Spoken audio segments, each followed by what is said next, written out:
Hello there, good morning. Welcome to Newsroom here on GHOne TV. My name is Lantam Papanko. And look at the headlines making today's bulletin. And coming up, the MPP parliamentary candidate for Zebila throws hands in despair as tensions heighten in Boko, claiming government has failed. Meanwhile, aid to the Boko Naba says the crisis is politically motivated. We'll take you live to the area. Also coming up in the bulletin, retired police officer ACP Dr. Agbojo accuses government of running the national security with a political party vigilante mentality. We'll tell you more from an exclusive interview. Looming power crisis as the finance minister accuses Sona Nasoglu of acting in bad faith after its shutdown. And later on the international front, Iranian Supreme Leader promises retaliation after Israeli attacks. We've got details of all of these stories and more making the Newsroom Bulletin this morning. Do stay tuned.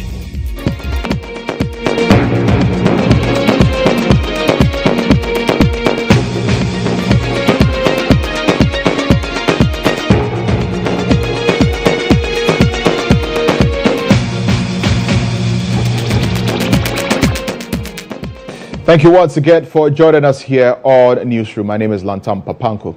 More than 100 people are said to have lost their lives following renewed clashes in Boko in the Upper East region over the weekend. Now, the latest clash saw at least 8 people killed after gunmen who had blocked the Bogatanga-Tamale Highway opened fire at a roadblock. Executive Secretary for the Environmental Protection Agency and MPP parliamentary candidate for Zebila constituency, Dr. Kingsley Kurugu, says the renewed conflict has plunged the community and neighboring towns into a state of insecurity as residents take refuge in the bushes. Dr. Kurugu, who has since suspended his campaign in the area, is blaming the government for failing to fight the revocation of the arrest warrants of the rival chief.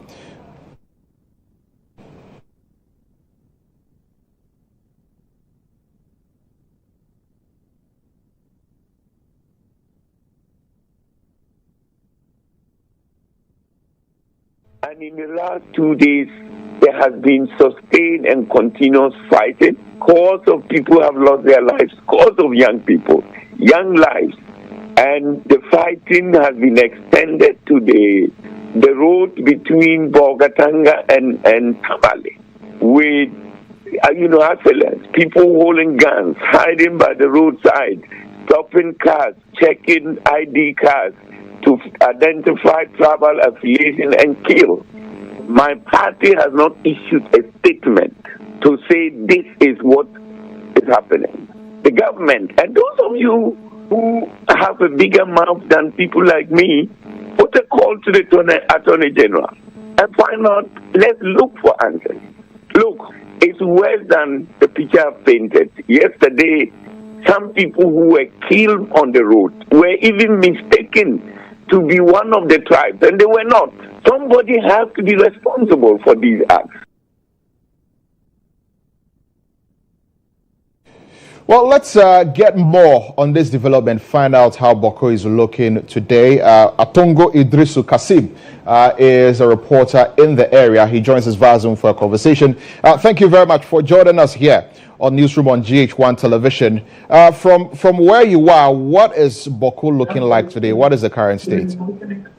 All right, so good morning to your viewers and listeners to this particular station. I must say today, as I speak to you now, there is calm in Boko, and as we all know, Boko is something that we can't predict, so anything can happen.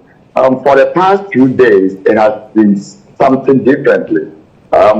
Gunshots everywhere, people's life has been lost, property has been destroyed in the town. And this morning, I can confirm to you this morning that the Boko Municipal Assembly, as I speak to you now, the youth of the area went to the assembly, locked up the assembly with their own padlocks.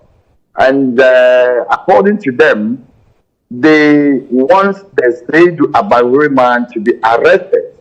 If not, their next action will be something else that we can predict.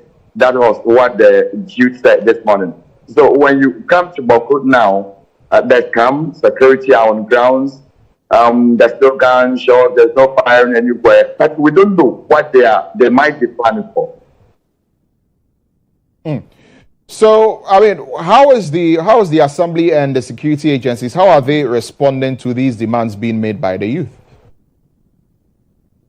Yeah. So after we saw that post and we get close to the assembly, we couldn't find any of the officials to find out their stance or their response to that particular action by the youth. And we used to have the security around the assembly protecting the officials there. But today, at the time I visited there, as you can see, I'm even in the what we call yellow. I just left there. There's no security around there. Nothing is happening. So we didn't get any official from the assembly to find out their reaction to that defense. So you mentioned that, calm, has been restored. We were told by the security agencies earlier that, they were going to make sure that calm is restored.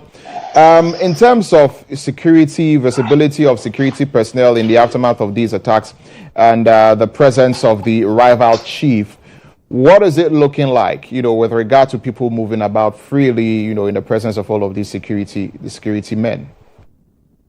Yes, so today being Monday, we all expect that we have seen workers going to their offices, students going to school, teachers rushing to go to school, nurses moving. But that has not been done in Papanko area. As I say to you, you can only see at least some few students trying to go. And even when they go to the school, there are no teachers to take care of these children. So movement in Papanko town has been something that it is very low. Store shops, they've closed down all these operational places that we used to know. So with the security, yes, there are security, but trust me, there's always security are always around, and these people still fire through the security. So there's fears to the citizens of this area. So movement has not been like always it used to be.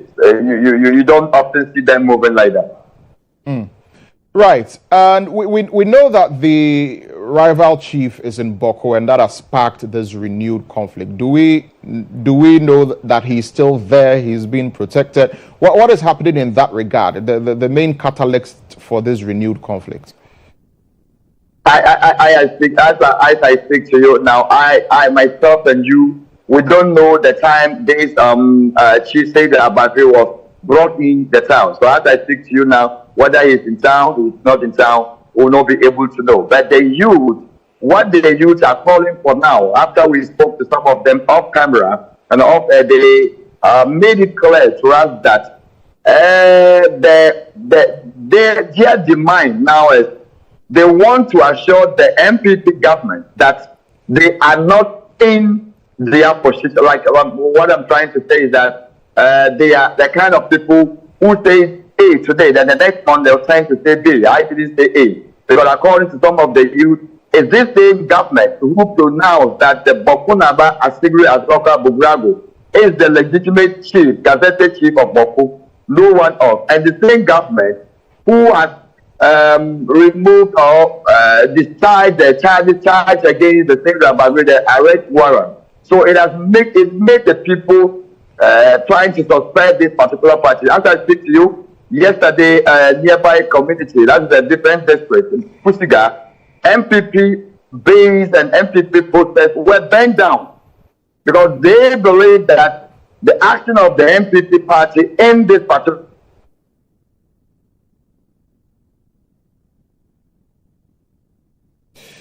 we seem to have a problem with that connection there to Atongo, but Atongo Idrisu Kasim is a reporter in the area, just helping us understand what Boko is looking like now as we speak after some renewed clashes, which has left about 100 people dead. Now, an aide to the Boko Naba, David Adoliba, believes that the renewed clashes are politically motivated.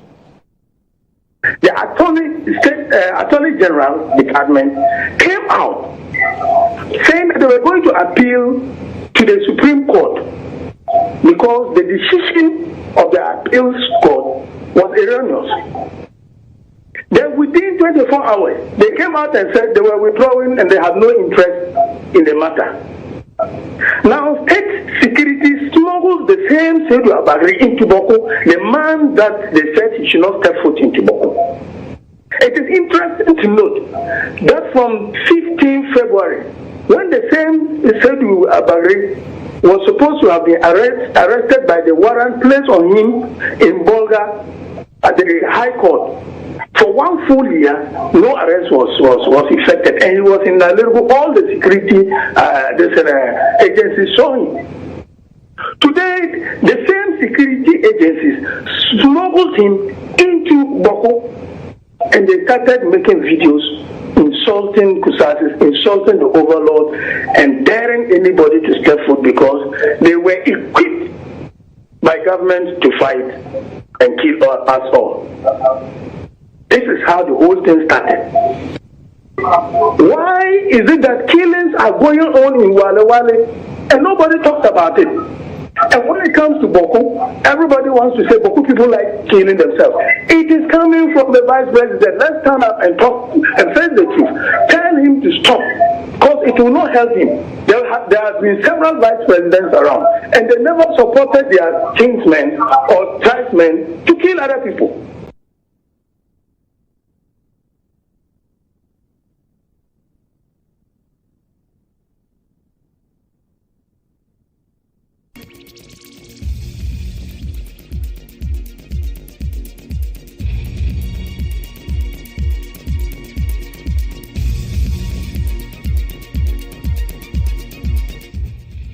Well, let's stay on this a while longer. Abdul Majid Bagura is joining us on the phone. Hello, welcome to Newsroom here on GHOne Television. Thank you very much for your time. So from where you sit, with regard to these renewed clashes in Boko, what is happening?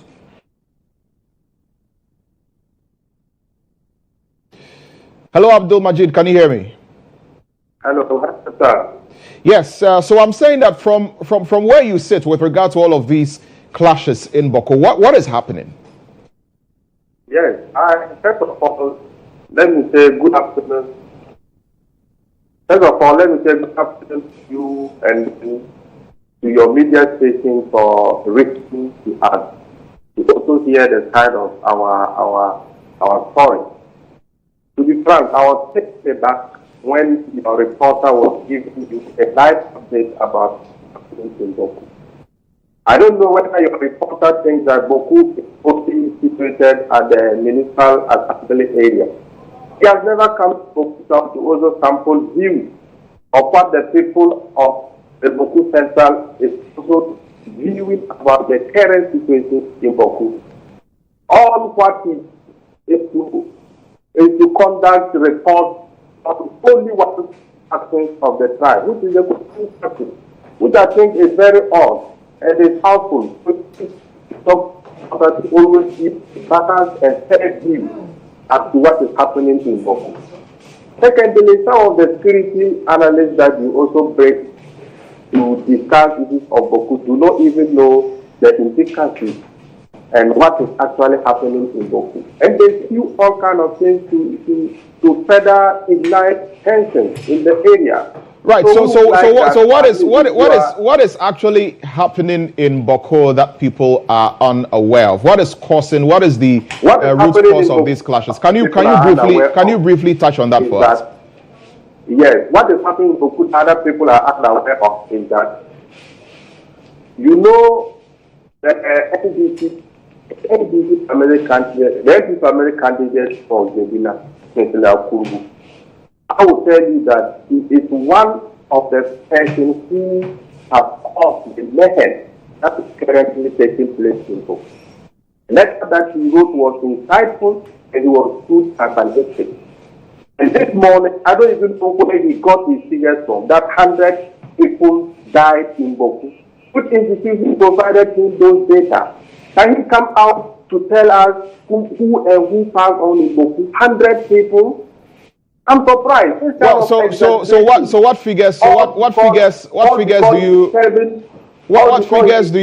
you have? What contrary figures? Hello. What contrary figures do you have because we know that these clashes in Boko have been going on for a very long time, and many people have died in this Boko conflict since it started, and we're seeing no end to it. So what contrary figures do you have?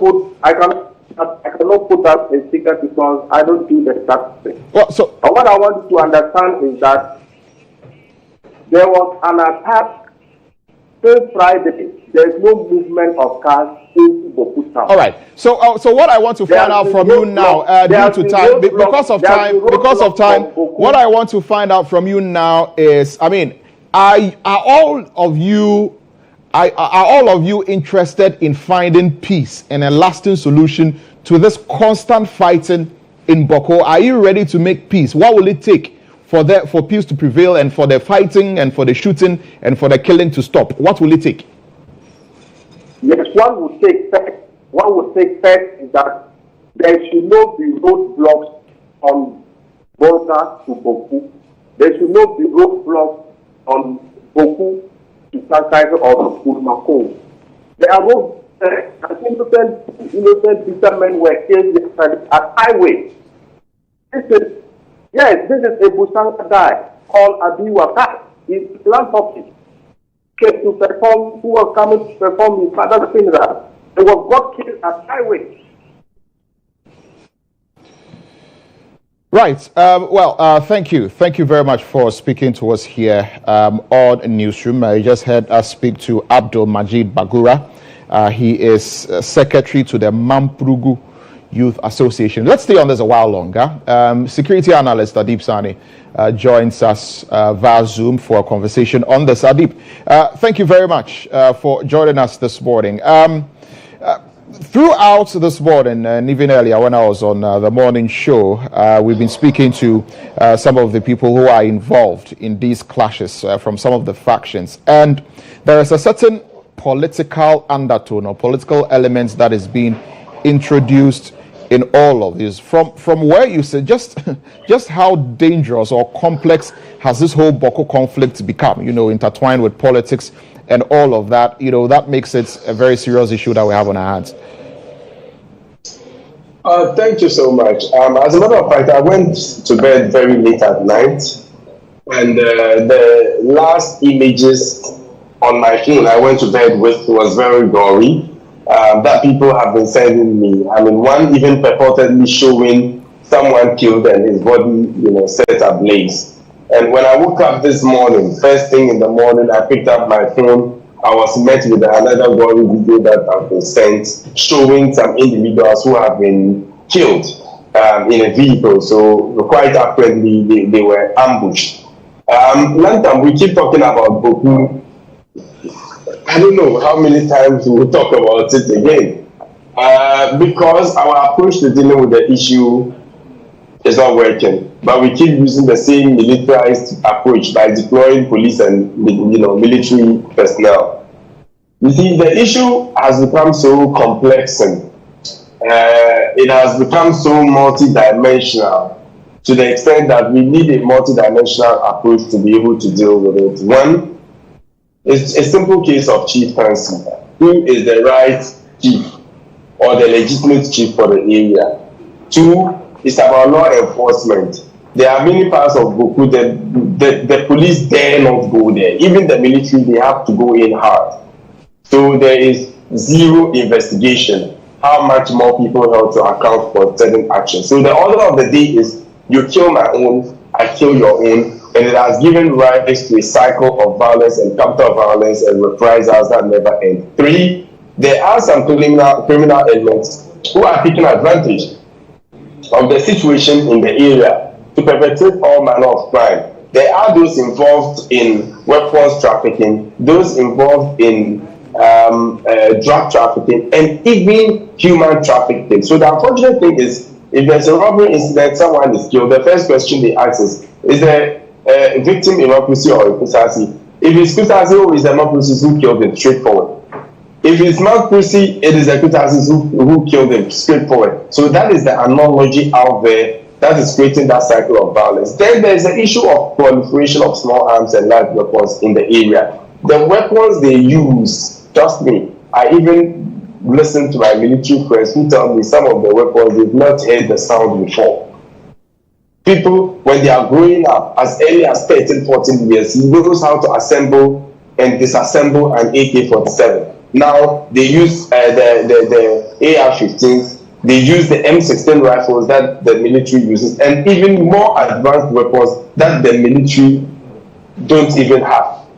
Okay, so the place has become so restive, it has become so lawless, and it's a clear indication of the fact that our approach is not working, hence the need for us to rethink a new approach. As simple as that, Lantam.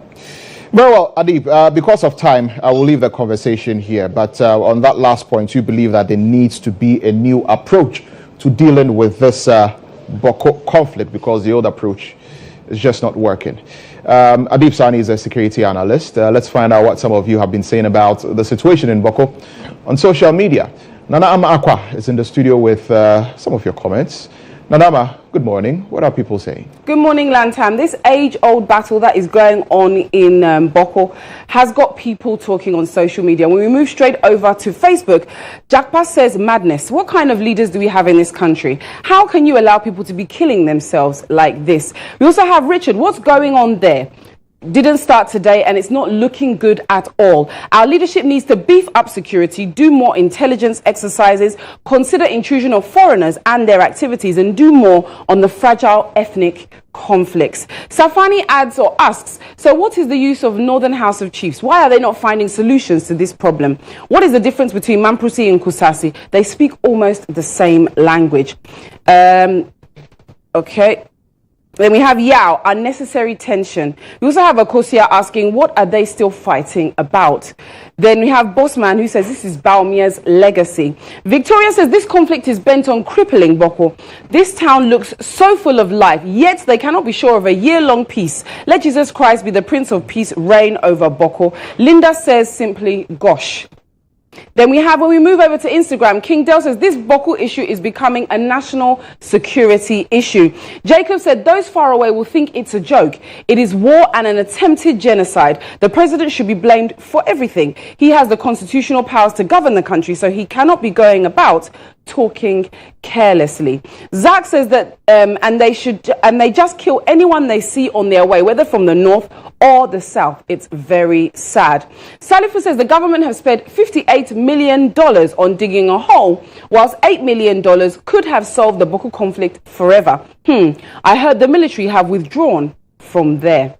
Then when we have X here, Future King says, it's not easy. We also have Man Friday who says, hey, this is serious. That's what we have for you on social media. Let's hope in the coming days that something will be able to be done to make sure that the conflict goes down and people can get back to their normal lives. My name is Nanama Akwa. Lantam, back to you.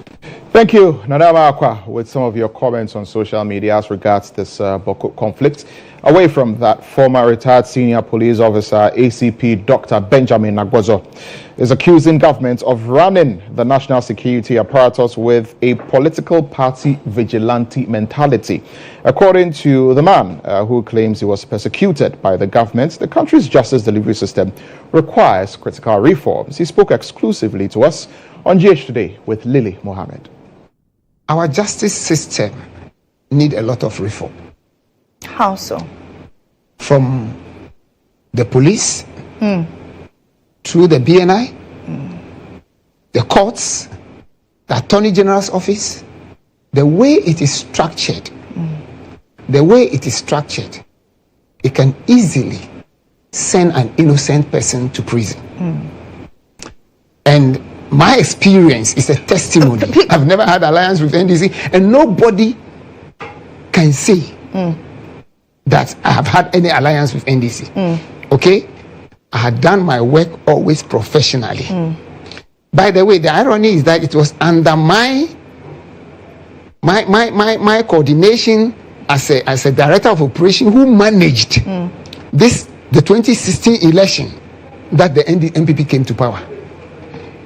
And I did that under the supervision of Mr. Kudano and Mr. GHOne.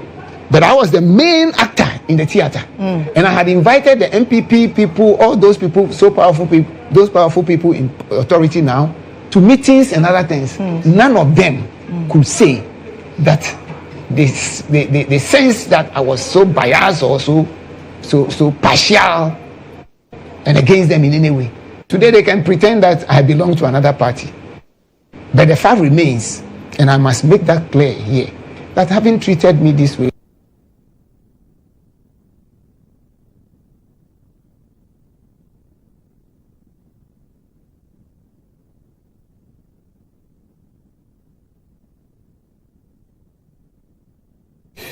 Now, the presidency, tax officials, MPs, judges, and magistrates have been fingered by many Ghanaians to be the most corrupt institutions in Ghana.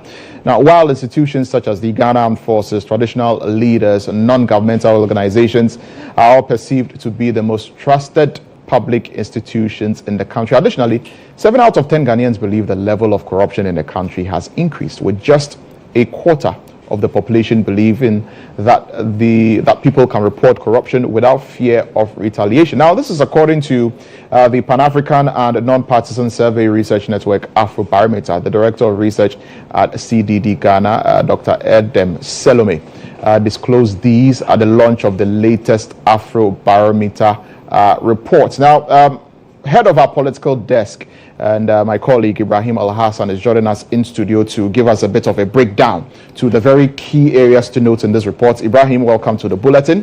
Thank you, Lantam. What are the key things to take note of in this Afrobarometer report? Well, you just touch on trust. So let me start from there. Trust in institutions, right? So the Ghana Armed Forces is the most trusted institution as far as this survey is concerned, right?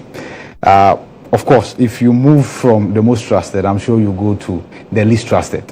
The least trusted institution is the governing NPP, that's the ruling party, which garnered just 22%. So just 22% of those surveyed or those who took part in this particular survey indicated that they had trust in the governing NPP. When you come to the opposition parties, just 28%. When you go to the police, 28% as well. And in the court, the judiciary, 35% of respondents say they have trust in the court. And then when you come to the Electoral Commission, of course, same as the opposition parties, and that is 28%. And then members of parliament are the second least trusted. Aside the NPP, as a governing party, members of parliament, MPs, which is just 24% of the respondents saying they have trust in this. Now, that's not the only indicators that were put out there. You come to corruption, perceived corruption. And I'm sure there's a league table that we've been used to, be accustomed to. So once again, the police have topped that unenviable league table. They are perceived to be the most corrupt institution. Yes, that's as high as 63% of the respondents, followed by Office of the President. 54% of the respondents are saying that the Office of the President is corrupt. Wow. And then you move to the third, tax officials. The least is non-governmental organizations, NGOs, right? So these are the major, but the point must be made that if you peg this against the last Afrobarometer report that was released, all the indicators have actually dwindled, they've reduced, right? They've deteriorated. If you're talking about the trust in government institutions, there's deterioration. If you talk about the approval rating of the president, there's deterioration. If you talk about most perceived corrupt institutions, there's a deterioration. But of course, interestingly, if elections were to be held tomorrow, 54% of the respondents are saying they will vote. Now, 1% of NDC supporters are saying they will not vote. 6% of NPP supporters are saying they will not vote. So we may see a bit of apathy. Exactly. In this upcoming election. On the side of the governing party, which doesn't fall a bit far away from what Musa Dankwa and his info analytics people have been putting out relative to voter apathy. Well, those are some interesting findings on the Afrobarometer report, and we'll do a further breakdown on this in our subsequent bulletins. Ibrahim Al-Hassan is the head of our political desk here at the EIB Network, but joining us on phone now for a conversation on this is Edem Senanu. He's co-chair of the Citizens Movement Against Corruption. Mr. Senanu, thank you very much for joining us here on Newsroom. I'm pretty sure you've seen the latest Afrobarometer reports. What is your immediate reaction, especially to people's perception about corruption and some of the institutions that are topping the chart? Well, thank you very much. Clearly, the data hasn't changed significantly from previous years. What is becoming very evident is that Ghanaians appear not to have much faith in the institutional arrangements for good governance, and are reposing much more trust in the religious, civil society, and military non-state actors. It seems to be the case that we are saying, well, let these arguments continue as long as we can have our peace, but we are not benefiting and getting the dividends, which is bad.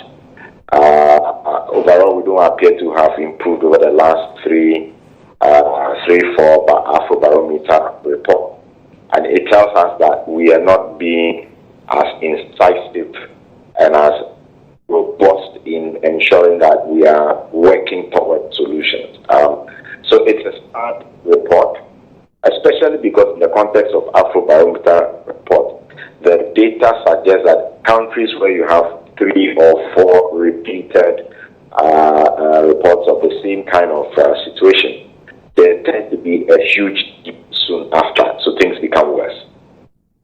All right, so moving forward, what lessons or what should we be looking at from this latest Afrobarometer report in order to improve? I think that what it is telling us that we have the silent crisis we need to pay attention to, but the citizens are showing an unwillingness to repose their trust in institutions of state. It means that when things go wrong, they are not going to report to the institutions of state. They try to find their own ways and means, and that at some stage create chaos.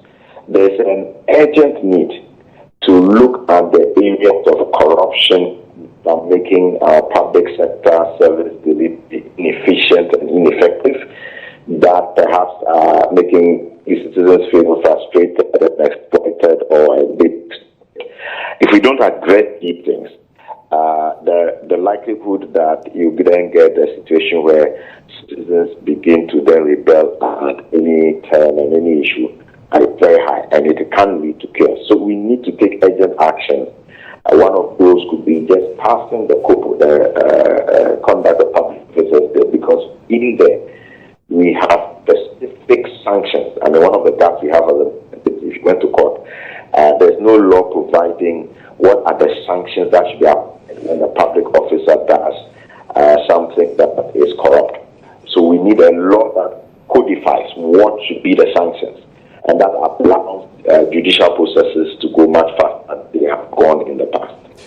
Very well. Edem Senanu, we're grateful that you've spoken to us here on the Newsroom. Edem Senanu is co-chair of the Citizens Movement Against Corruption. Now, let's bring you the Election Hub.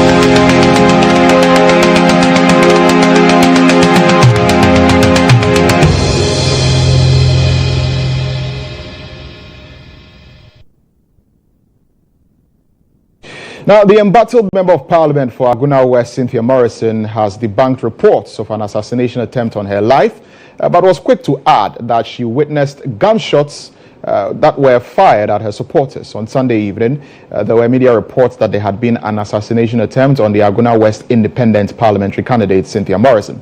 Now, speaking to GH today earlier, she explained that she did not see exactly what happened during the blackout while on the campaign trail, but there were shots fired and people were injured. Oh, I did not even hear the gunshot, but seriously, the police did a good job.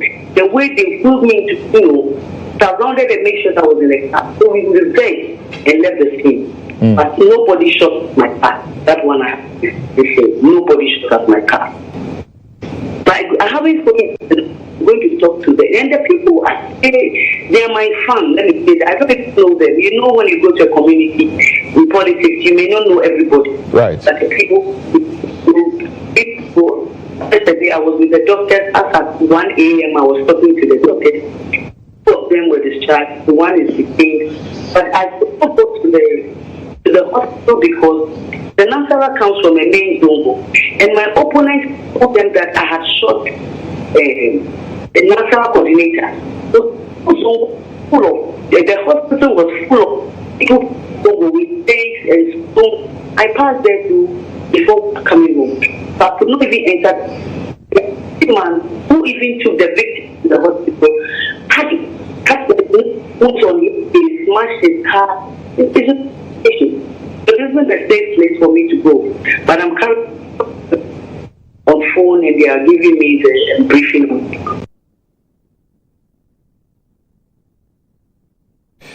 Flag bearer of the governing New Patriotic Party, Alhaji Dr. Mahmoud Bawumia, is expected to visit the Santrofi, Akpafu, Lipe, and Lolobi constituency, also known as SAL, as well as the Buem and Biakuya constituencies. This comes at a time where the paramount chief of the Ayemfo traditional area, Nana Odefo Frimpong Ware II, has apologized for the region not giving the governing party a single seat in the 2020 elections. He was speaking at a stakeholders engagement at Ahamansu in the Akan constituency on Sunday. May I apologize for our inability to give the NDP a seat in the OT region.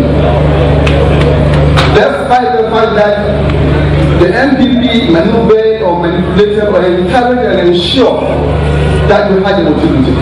Thank you for the apology. We therefore assure you that for this time, no turning back. We are moving forward and we ensure that the seat becomes yours. May I also at this juncture say that I do appreciate your peaceful manner in running the elections. Ever since your movement, we've never heard any insult or any rancor from your office. This is a good sign. You've done well. Meanwhile, the New Patriotic Party flag bearer who started his campaign in the OT region on Saturday says he has been the most effective vice president in the history of the country, hence has garnered enough experience to lead the country. But let's go on to the lines and speak to my colleague Musa Lantam, who has been traveling with the vice president. We understand that there are some new developments. Musa, welcome to the bulletin. What is the latest with regard to the vice president's campaign of the OT region? Well, today we were supposed to do the last three conference in the OT region, but our prop leader has been suspended for him to attend to an important government business in Accra. So currently we're just arriving in Accra for that government business that he's attending to. A later date will be announced for him to run up his campaign in the OT region. So he's done 6 constituencies in the OT region. There's just 3 more to go to before wrapping up his tour of the OT region. Very well, Musa Lansa, thank you for bringing us that update. Musa Lansa is my colleague traveling with the Vice President on his campaign. You're watching Newsroom here on GHOne TV. We'll return and bring you some more stories.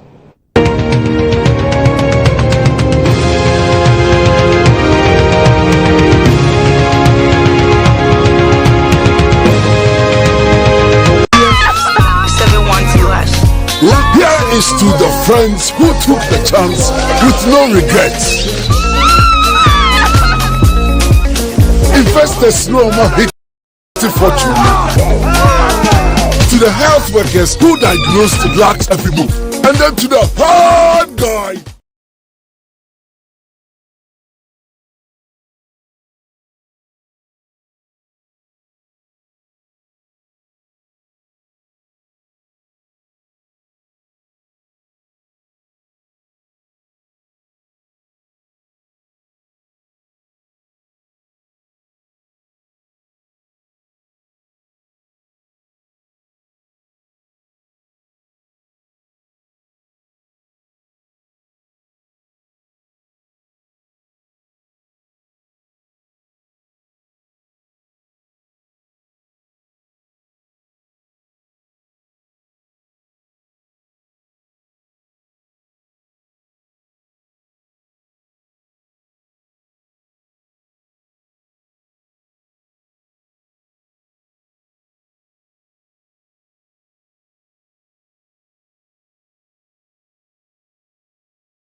You're watching Newsroom here on GHOne television. You're welcome back.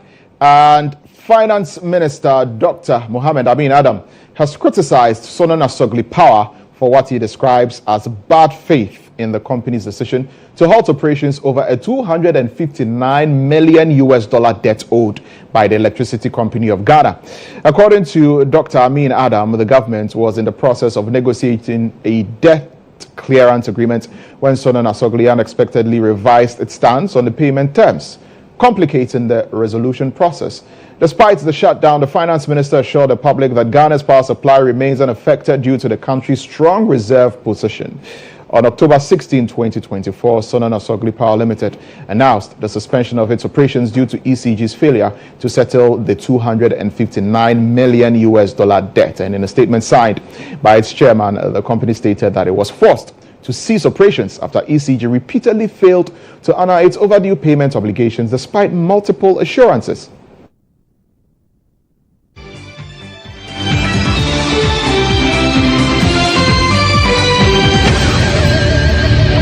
Supposed to pay some $30 million. Later on, subsequently, they made a case for another $30 million. But we did not agree to that. So when we finalized the negotiation with them on the arrears, ECG actually led the negotiation. And as part of the settlement, ECG wanted us to pay the $30 million they made a case for, which we did not agree as part of the settlement. And so I had meetings with Asobri, and we agreed that they would pay. But we wanted them to sign the settlement agreement because this is one of the terms of the agreement. They said no, we should pay before they sign. But if it is part of the settlement agreement, why should I implement an agreement that has not been signed? And so we communicated this to Assembly, only for Assembly to come and say, they no longer want 30 million, now they want 60 million. And if we don't pay them 60 million, they will shut down. That is why they shut down. Right? And so people behave as if we as a country, we don't know our rights, or we don't know what we want. Especially when election is closer. Everybody thinks that, look, I can put a gun on the head of gun. And so by going ahead to shut down, they acted in bad faith. This is not how partners work together, particularly when it involves financial negotiations. So they shut down. We continue to produce power. I was informed only yesterday that we are ready to sign the settlement agreement. And so we instructed ECG to go ahead and sign. That should help in normalizing relationships so we can move on. And so by signing that agreement, it also means that the third IPP is also done. Well, Dr. Yusuf Suleiman, who is an energy expert, has been reacting to the situation. We need reforms that are cogent and agent reforms that will guarantee, smooth financial flow and financial sustainability within the sector. Asogli Power Plant is an independent power. It's a private player, and so they have their own terms and conditions. And so, if at the end of the day, if the energy ministry or the finance ministry is not able to meet their terms and conditions, some of these things are bound to happen. So I'll urge that they shouldn't throw in the towel. They should continue to push for negotiations and for the two parties to act in good faith, because at a point in time the power producers were also accusing government of not acting in good faith, because I think we noticed some time ago we had this kind of negotiations being done on segmental basis. It wasn't done holistically. I would assure down we might be struggling to make up closer to 500 megabytes within the power pool, and like I mentioned, we are living in very difficult times, very precarious times, that even a single megabyte cannot be afforded to be knocked out of the grid or knocked out from the power pool. So yes, I'll continue to urge the two parties. They always say that if two elephants fight, it's the grass that suffers. Of course, the poor consumers of electricity are now, the receiving end with this kind of tussle.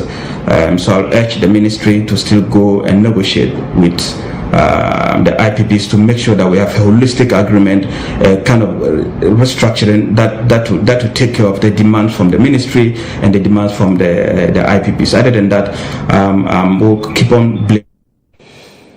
Codecraft Maverick, a team of young tech enthusiasts, have been adjudged the winners of this year's edition of the Disability Inclusive Hackathon, organized by the Inclusive Tech Group. The three-day event was marked with various teams pitching novel tech solutions to problems persons with disabilities are faced with. The team's invention, named Steward, an advanced assistive technological device for the visually impaired people, won them the ultimate prize. It is designed with a range of features specifically tailored to help people with visual impairments live more independently. Now, speaking to GHOne News after the competition, the winning team expressed their excitement and called for investor support to scale up their invention to become beneficial to all persons living with disability. Come. Angela. So we feel very, very, very excited, and we don't know how to express it. But I want to first thank God Almighty for how far He has brought us. It has not been easy at all. We've been facing other challenges, but then we'll be able to overcome it. And we would like to appreciate IDC, Pentecost University, Innovatech STEM Center at Teshi. They assisted us a lot in developing our projects. And also we'd like to appreciate some lecturers at Pentecost University that supported us and gave us ideas to better our projects. Mr. Iba, Mr. Matthew, and then many other lecturers at the IDC, Pentecost University. So our device, as he said, is just mainly for persons with disabilities. So we evaluated other existing devices, and then we realized that ours was advanced and we have more features, and then we would like to improve it. We don't want it to end here. We want to make it on a large scale and marketable, so that we will be able to provide these devices for persons with visual impairments, to help them and assist them in their life. How do you feel at the moment? I feel very exciting. So much exciting. My friends out there, my parents, literally everybody, lecturers of University of Ghana and all. Thank you to everybody for supporting me. We are feeling very, very excited, and the way forward is that after we're going back to the drawing board, we're going to refine our design and make sure that it's marketable, and after we look for investors and see our best, we can start. You're still watching Newsroom here on GHOne Television. We'll return to bring you some more stories.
You're welcome back. This is Newsroom here on GHOne TV, and it's time for us to bring you the latest in the world of sports.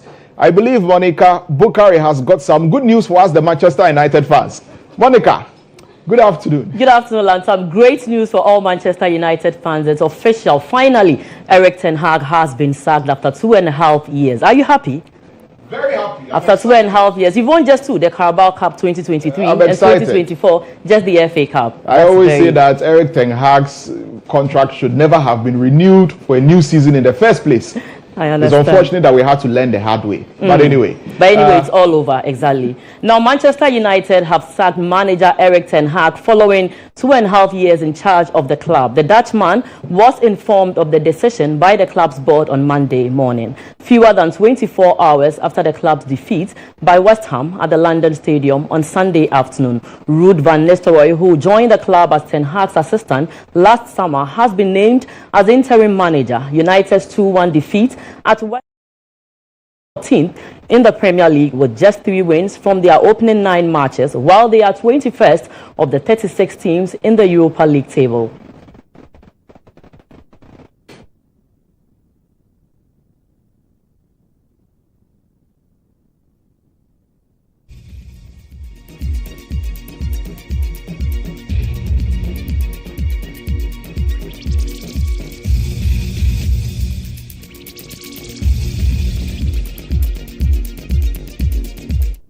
Now back home, the Black Satellite secured qualification to the 2025 Africa Under-20 Africa Cup of Nations after a comeback win over Côte d'Ivoire in the semi-finals of the WAFU B Under-20. The Ghanaian side came from behind to beat the Ivorians 2-1 at the Stade Municipal to grab a spot. Jerry Afriye, who is the leading top scorer in the sub-regional championship with 4 goals so far, stepped up to complete the comeback after scoring a magnificent penalty early in the second half. The win has ensured the Black Satellites qualification to the 2025 Under-20 Africa Cup of Nations. Coach Desmond Ofers-Lads will be making a return to the AFCON Championship next year, dedicated the win to the GFA. This win to the GFA, to the president of the FA, Mr. Keti Okweku. He's doing a fantastic job on and off the scene and behind the scenes. I want to congratulate the whole FA, our GS, Mr. working in the technical directorate. We're doing a fantastic job. We will push on to this project and we'll take Ghana to the next level. Thank you very much. Now, going to the game, difficult game. We didn't start great. Ivory Coast, a good team. They had a plan. They had some changes that we didn't expect, but in the end we had to fight. Looking at all our games, it wasn't easy. I think the goal we give away too easily, of course, but I think we came back very strong and we deserve this win for sure.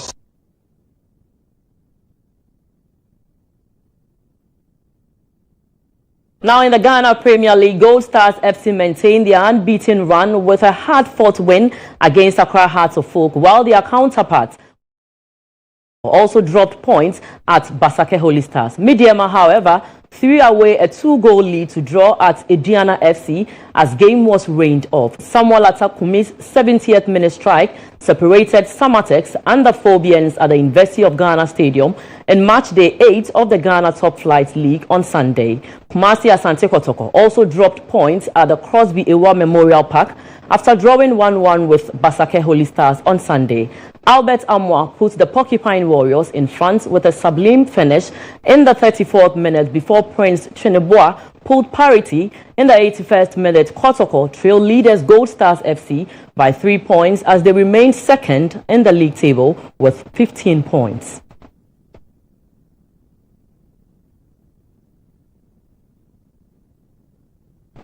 Now do join us for more sports here on GH1 TV and Star FM at 1 p.m. My name is Monica Bukari. Back to you, Lantam.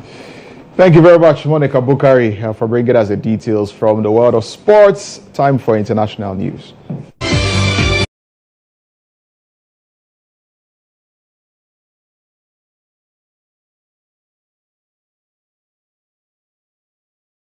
Iran's Supreme Leader Ali Khamenei has measured response to Israeli strikes on the country, saying the attack should not be exaggerated or downplayed. While refraining from pledging immediate retaliation, President Massoud said Iran would give an appropriate response to the attack, which killed at least 4 soldiers, adding that Tehran did not seek war. Israel said it targeted military sites in several regions of Iran on Saturday in retaliation for Iranian attacks, including a barrage of almost 200 ballistic missiles fired towards Israel on October 1. On Sunday, the Prime Minister of Israel, Benjamin Netanyahu, said Israel had crippled Iranian air defense and missile production systems. He said the strikes had severely damaged Iran's defense capability and its ability to produce missiles. Well, that's it for Newsroom here on GH1 Television, and thank you very much for watching. Scan the QR code you see at the bottom of your screen. It will take you directly to our website and social media pages for more news. And of course, you can log on to starfm.com.gh as well. My name is Lantam Papanko. Have a good day.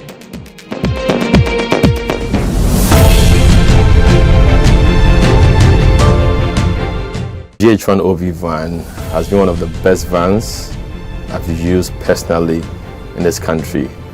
It runs a system where we are able to run on Dante to be able to do our broadcast mixed well also from this van. I've used this OB van for quite a number of big productions, i.e. 3 music awards, the late President Rollis' state funeral, Emmys Africa Awards, and a number of them.